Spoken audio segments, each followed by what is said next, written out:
নমস্কার, আমি শ্রী পলাশ বলছি।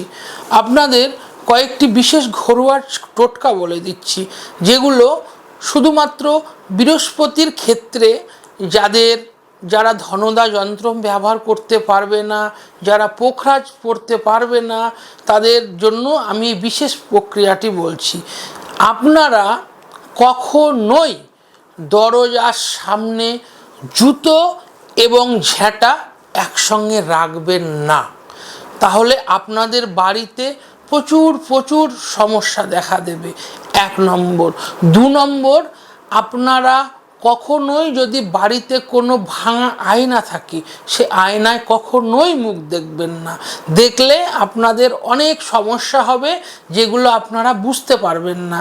3 নম্বর কথা আপনাদের বলে দিচ্ছি, সেটা হচ্ছে আপনারা যখন ঘর পোছেন বা মোছেন, তখন ওই বালতি বা কোনো পাত্রে একটু লবণ ফেলে দেবেন। লবণ ফেলে দিয়ে আপনারা ঘরটি মুছবেন। 4 নম্বর আপনাদের বলে দিচ্ছি, সন্ধেবেলায় কখনোই আপনারা যেন কেউ ঘুমোবেন না। ঘুমোলে অনেক সমস্যা হয়, যেগুলো আপনারা বুঝতে পারেন না, অথচ বাড়ির প্রচুর পরিমাণ ক্ষতি হয়ে যায় বাস্তুর আমাদের।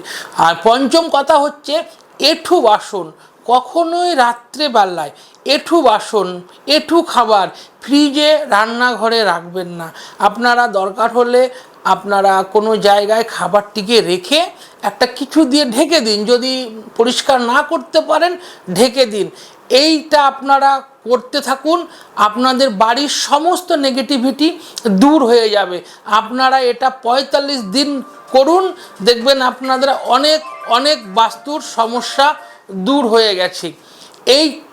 আমার এই টিপসটি যদি আপনাদের ভালো লেগে থাকে, আপনারা ইউটিউবে শ্রী পলাশ নামে আমার ইউটিউব চ্যানেল আছে, সেখানে আপনারা সেই চ্যানেলটিকে সাবস্ক্রাইব করবেন এবং ফেসবুক পেজটাকে ফলো করবেন।